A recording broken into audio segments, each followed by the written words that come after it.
اور ہمیں یقین ہی نہیں آیا. کسی نے کہا تھا کہ نواز شریف اور اس کے خاندان نے لاہور کے اندر، لاہور میں نہیں، رائے گنج میں جدھر وہ شفٹ ہوئے ہیں، ادھر ان کا ایک اجلاس ہوا اور اس اجلاس کے اندر ان لوگوں نے فیصلہ کیا کہ ہمیں سہارتو جیسے 20 سال کے لیے حکومت کرنا ہے. یعنی ان لوگوں نے یہ نہیں کہا کہ ضیاء الحق جیسے 11 سال کے لیے حکومت کرنا ہے. ان لوگوں نے کہا کہ ہمیں 20 سال کے لیے سہارتو جیسے حکومت کرنی ہے. اور آپ لوگ جانتے ہیں کہ سیاست کے اندر سہارتو کے پورے خاندان نے جو اکانومی کے کمانڈنگ ہائٹس تھے وہ پورا قابو کر لیے تھے. تو ان کا مقصد تھا کہ ہم 20 سال کے لیے پولیٹیکل پاور چاہتے ہیں اور ہم فائنینشیل پاور چاہتے ہیں. اور ان لوگوں نے کہا کہ ہمیں خطرہ 5 طریقے سے ہو سکتا ہے. ہمیں خطرہ اپوزیشن یعنی پیپلز پارٹی کی طرف سے ہو سکتا ہے، نمبر 1.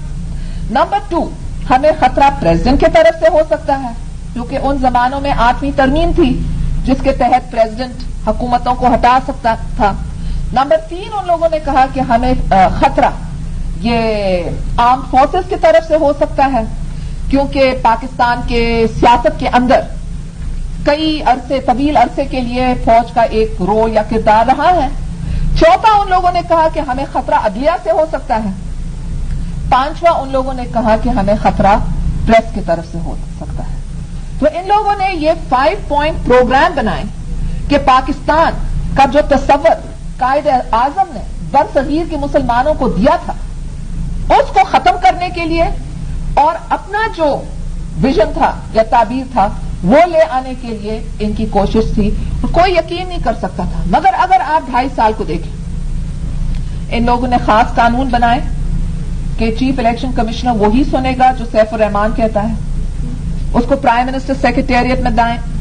چلے جو کچھ ہمارے ساتھ ہوا وہ تو آپ سب کے سامنے ایک کھلی کہانی ہے، تو میں اس میں نہیں جانے چاہتی ہوں. مگر آپ نے دیکھا کہ ہمارے خاندان میں کسی کو نہیں چھوڑا. میرے ماں کے خلاف کیسز، میرے اوپر کیسز، زرداری صاحب کے اوپر کیسز، زرداری صاحب کے باپ کے اوپر کیسز، اس کے بھائی کے اوپر، برادر ان لا کے اوپر، ہر ایک کے اوپر کیسز. ہمارے information secretary, personal secretary, political secretary, نوکر جو بھی ہمارے ارد گرد ہیں ان کے خلاف کیا.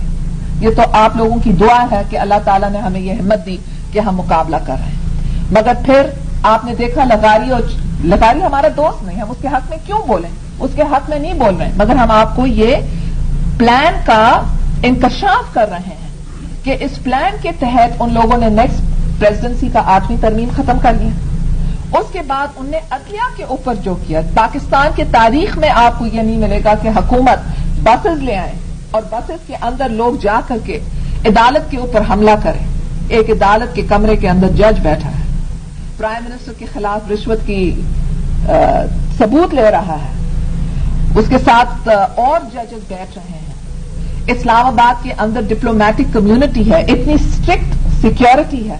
اسلام آباد کے اندر لوگوں کو جمع کرنا مشکل ہوتا ہے کیونکہ کانسٹیٹیوشن ایونیو اتنا بڑا ہے کہ ایک مجمع کرنا اور سے، مگر نہیں، بس اس کے اندر لوگوں کو لایا گیا اور پھر ٹیلی ویژن پر دکھایا گیا. یہ بھی نہیں کہ اندھیرے میں کریں، یہ کہ بدتمیزی اور بدتمیزی دنیا کے سامنے انسلٹ کرنے کے لیے کہ آپ کر کیا سکتے ہیں. ہاں ہم قانون کو پھاڑ رہے ہیں مگر آپ کر کیا سکتے ہیں. لوگوں کو بے بس بنانے چاہتے ہیں اور ان کو کہہ سکتے ہیں کہ ہم کہنے چاہتے ہیں کہ ہم سب کچھ ہیں، اور یہ ان کی غلط فہمی ہے. دنیا کے سامنے ٹیلی ویژن پر دکھائیں کہ یہ ہمارے وزیر ہیں، کابینہ کے اراکین اندر جا رہے ہیں، کراؤڈ کو کہہ رہے ہیں چلو چلو، آپ دیکھ سکتے ہیں ویڈیو کے اندر اشارہ کر رہے ہیں کہ آپ اندر آئیں.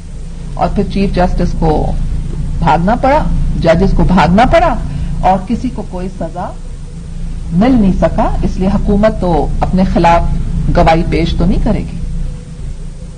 پھر ان کے اپنے پاپٹ کو پریزیڈنٹ بنائے، جسٹس طارق کو. ایک چیف الیکشن کمشنر تھا، اس نے جسٹس طارق کے نامزدگی کے کاغذات